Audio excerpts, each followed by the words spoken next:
पाकिस्तान अब palm oil का नया ट्रेडिंग हब बनना चाहता है। इसी मकसद से उसने इंडोनेशिया के सामने एक बड़ी डिमांड रखी है। जी हां, अगर ये मांग मान ली गई तो इसका असर सिर्फ पाकिस्तान ही नहीं बल्कि पूरे पाम ऑयल कारोबार पर पड़ सकता है।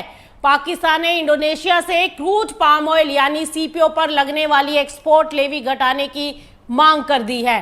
पाकिस्तान का ये कहना है कि अगर ये लेवी कम होती है तो वो इंडोनेशिया से कच्चा पाम आयात पर अपने यहां उसकी रिफाइनरी कर सकेगा और फिर तैयार पाम ऑयल उत्पादों का निर्यात पड़ोसी देशों में कर पाएगा।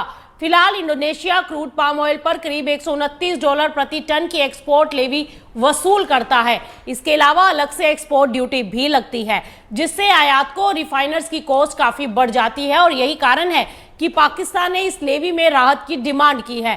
पाकिस्तान ने अपने यहां इंडोनेशिया के साथ संयुक्त रिफाइनरी स्थापित करने का भी प्रस्ताव दिया है।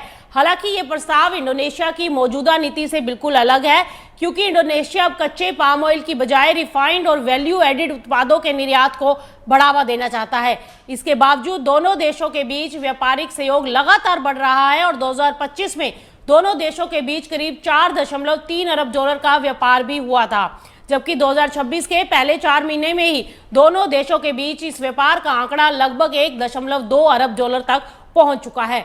दोनों देशों के बीच पहले से प्रेफरेंशियल ट्रेड एग्रीमेंट लागू है और अब उसे कॉम्प्रिहेंसिव इकोनॉमिक पार्टनरशिप एग्रीमेंट यानी सीईपीए में बदलने पर पूरा काम चल रहा है, जिससे भविष्य में व्यापार और बढ़ने की उम्मीद है।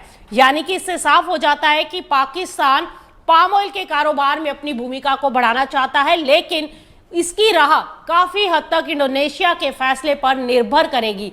अगर एक्सपोर्ट लेवी में राहत मिलती है तो क्षेत्रीय पाम ऑयल व्यापार की तस्वीर पूरी तरह से बदल सकती है।